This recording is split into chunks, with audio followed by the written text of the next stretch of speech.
Hi all, welcome to spicy kitchen. இன்றைக்கி நம்ம அரிசி உப்புமா எப்படி பண்ணுறதுன்னு பார்த்துடலாம். அரிசி உப்புமான்றது ரொம்ப சிம்பிளான டிஷ் தான், ட்ரெடிஷ்னலான டிஷ்ஷு, ஒரு குயிக்காக பண்ணுற ரெசிபி கூட. ஸோ இது எப்படி நல்லா சாஃப்டாக அதே சமயத்தில் உதிராக எப்படி பண்ணுறதுன்றதை நம்ம குயிக்காக பார்த்துடலாம். ஸோ இதுக்கு தேவையானது ஒரு கப் அரிசி, ஒரு கப் அரிசிக்கு 1/4 கப்பு துவரம்பருப்பு, 2 காஞ்ச மிளகாய், 1 ஸ்பூன் மிளகு, 1 ஸ்பூன் ஜீரகம். இது எல்லாத்தையும் நல்லா மிக்சியில் நல்லா குறைன்னு ரவையோட கொஞ்சம் பெருசாக இருக்கப்படி குருணையாக அரைச்சிக்கலாம். இப்போது இதுக்கு தாளிக்கிறதுக்கு ஒரு கடாயில் நல்ல ஹெவி பாட்டம் கடாயாக எடுத்துக்கோங்க, இல்லைன்னா ரொம்ப அடி பிடிச்சிரும். ஸோ ஹெவி பாட்டம் கடாயில் ஒரு 1.5 ஸ்பூன் எண்ணெய் போட்டுக்கலாம்.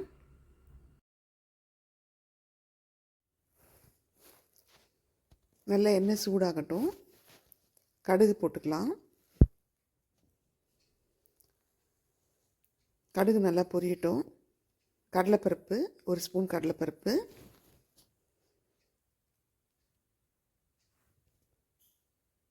1 ஸ்பூன் உளுத்தம்பருப்பு, 2 காஞ்ச மிளகாய் எடுத்து உடச்சி போட்டுக்கலாம். இப்போ கடுகு நல்லா பொரிஞ்சிருக்கு. பருப்பெல்லாம் நல்லா செவக்க வறுக்கட்டும். கொஞ்சம் கலரி விடலாம். பாருங்கள், பருப்பெல்லாம் நல்லா வறுத்தாச்சு. இப்போது 2 கப்பு தண்ணி, 1 கப்பு அரிசி எடுத்துருக்கோம், அதுக்கு ஈக்குவலண்ட்டாக 2 கப்பு தண்ணி, ஒரு 1/2 கப்பு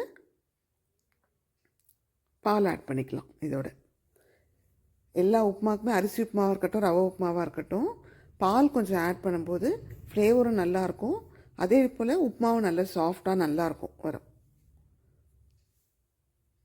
அதனால் 2 கப்பு தண்ணி, ஒரு 1/2 கப்பு பால் ஆட் பண்ணிக்கலாம்.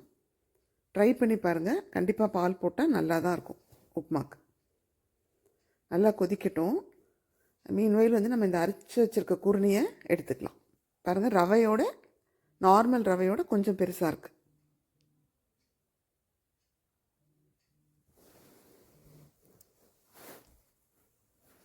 இப்போ நல்லா கொதிக்க ஆரம்பித்தாச்சு. இப்போ கொஞ்சம் உப்பு ஆட் பண்ணலாம். தேவையான அளவு உப்பு ஆட் பண்ணிடலாம். இப்போ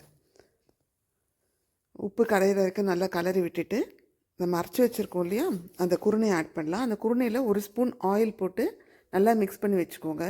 இது என்னென்னா கட்டி கட்டாமல் இருக்கும் உப்புமா. நம்ம உள்ளே சேர்க்கும்போது, குருணை உள்ளே சேர்க்கும்போது கட்டி கட்டியாக வராமல் இருக்கும்.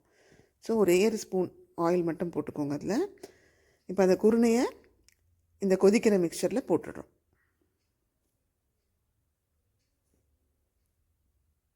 போட்டுட்டு நல்லா மிக்ஸ் பண்ணி விட்டுடலாம். பாருங்கள், கட்டியே வரல பாருங்கள். கொஞ்சம் கொதிக்க ஆரம்பித்தோடனே சிம் பண்ணிவிட்டு மூடி வைக்கலாம்.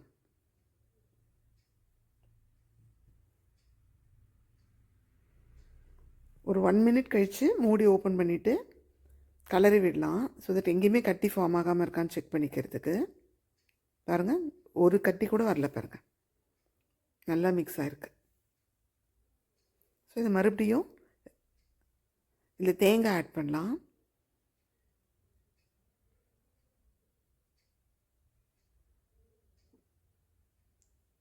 கருவேப்பிலை போட்டுக்கலாம்.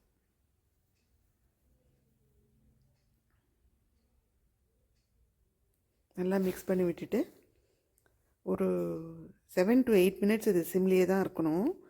அப்பப்போ மூடி வச்சுட்டு மூடியை ஓப்பன் பண்ணிவிட்டு லைட்டாக கலரி விட்டுட்டு குக் பண்ண போகிறோம். பாருங்கள், மூடி வச்சாச்சு. இப்போ ஓப்பன் பண்ணி பார்க்கும்போது நல்லா கெட்டியாக இருக்கும் உப்புமா. பாருங்கள், எவ்வளோ கெட்டியாகிடுச்சு பாருங்கள். நல்லாவும் குக் ஆகிடுது, சாஃப்டாகவும் இருக்குது.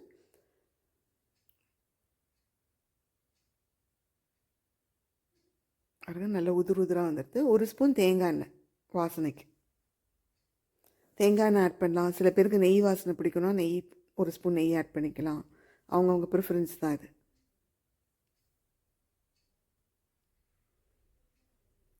கொஞ்சம் பெருங்காயம் ஆட் பண்ணலாம். பெருங்காயம் எப்பயுமே ஃபஸ்ட்டு ஆட் பண்ணுறது சில பேர் பொரியும் போது கடுகு தாளிக்கும் போது ஆட் பண்ணுவாங்க பெருங்காயம் கருவேப்பிலெல்லாம். சில பேர் குக் பண்ணிவிட்டு கடைசியில் ஆட் பண்ணுவாங்க. எனக்கு வந்து லாஸ்ட்டாக இருக்கும்போது அந்த ஃப்ளேவர் நல்லா அப்படியே இருக்கப்படி இருக்கும், அதனால லாஸ்ட்டாக ஆட் பண்ணுறது.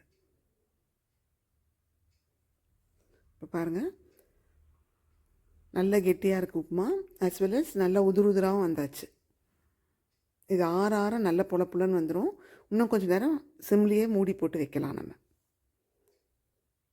கண்டிப்பாக ஒரு 8 to 10 மினிட்ஸ் ஆகும் இது குக் பண்ணும்போது.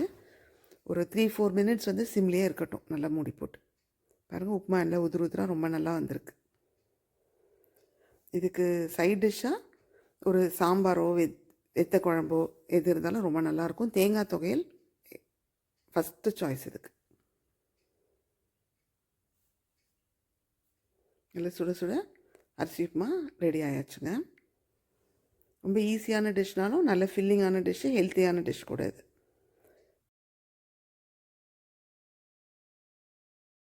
அவ்வளோதாங்க, அரிசி உப்புமா ரெடி ஆயாச்சு. தேங்க்ஸ் ஃபார் வாட்சிங்.